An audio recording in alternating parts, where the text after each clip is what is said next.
Hello everyone, this is me Sadia है और मैं आपके लिए लेकर आई हूँ एक और रीडिंग जो कि उन लोगों के लिए होगी जो राइट नाउ नो कांटेक्ट की सिचुएशन में है और जानना चाहते हैं कि जो भी आपका स्पेसिफिक समवन है, क्या ये पर्सन आपके पास वापस आएगा।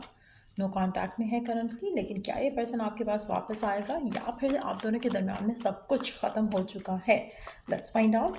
रीडिंग शुरू करने से पहले रिमाइंड करवा दूँ कि एक जनरल रीडिंग है। अगर आपको पर्सनलाइज्ड रीडिंग लेनी है तो रीच आउट कर सकते हो। ईमेल आईडी डिस्क्रिप्शन बॉक्स में गिवन है।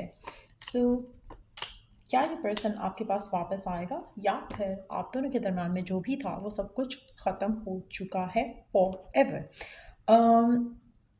आप में से मेजॉरिटी लोगों के लिए मुझे लग रहा है कि आप दोनों के दरम्यान में जो चीज़ें ख़त्म हुई थी, जो रिश्ता ख़त्म हुआ था, उसमें रीज़न काफ़ी हद तक ये था कि आपके पर्सन आपको एज अ पोटेंशियल पार्टनर देख ही नहीं रहे थे। आप में से मेजॉरिटी लोगों के लिए ऐसा लग रहा है कि जैसे जब आप दोनों साथ थे तो आपके पर्सन ने इस कनेक्शन की ट्रू एसेंस को नहीं पहचाना, जिसकी वजह से ये रिश्ता जो है वो ख़त्म हुआ। बट मुझे यहाँ पर आपके पर्सन का आपकी तरफ एक्शन लेना दिख रहा है।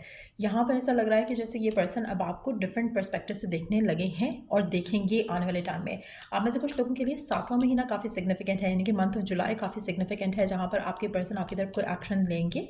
आप में से मेजॉरिटी लोगों के लिए आपका पर्सन आपको फ्यूचर से रिलेटेड बात करने के लिए भी तैयार हो रहे हैं। और मुझे ऐसा लग रहा है कि पर्सन डेफिनेटली आपकी तरफ एक्शन लेकर शादी की बात करना चाहेंगे।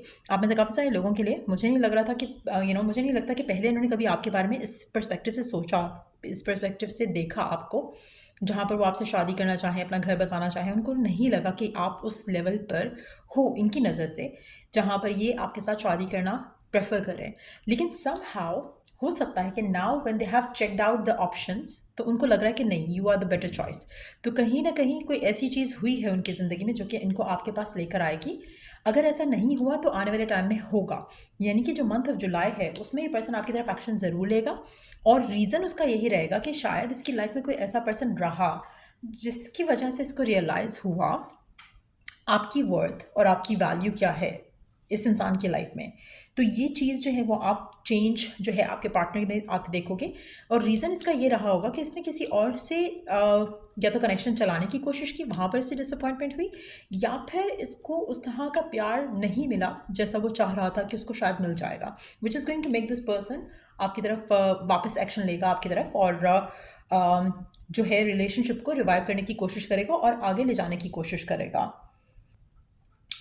तो आप में से मेजॉरिटी लोगों के लिए जब 7वें महीने में ये पर्सन एक्शन लेगा, उसके बाद जो 2 महीने होंगे, यानी कि 7th मंथ में अगर एक्शन ले रहा है मीन्स के अगस्त सितंबर अक्टूबर में जाकर आपका रिश्ता जो है वो शायद शादी की तरफ लीड कर सकता है आप में से मेजॉरिटी लोगों के लिए। और let's see more cards here.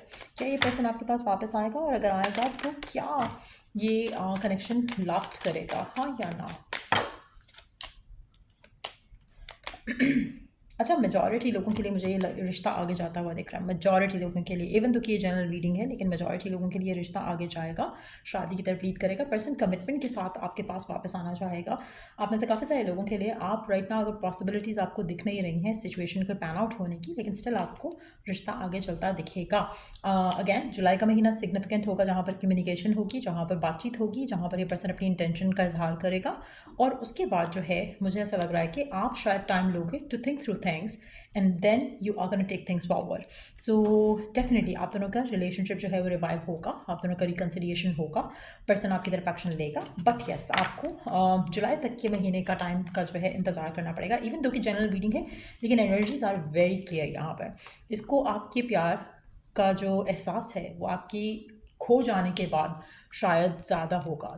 जैसे आप फॉर ग्रांटेड लेते हो चीज़ों को, रिलेशनशिप्स को, तो ये पर्सन ने आपको खोने के बाद रियलाइज़ किया होगा कि जो फीलिंग्स इमोशंस इसने आपके साथ लिव किए, वो फीलिंग्स इमोशंस इसको किसी और के साथ नहीं मिल रहे थे और ना ही मिलेंगे, जिसकी वजह से ये पर्सन आपकी तरफ वापस आएगा।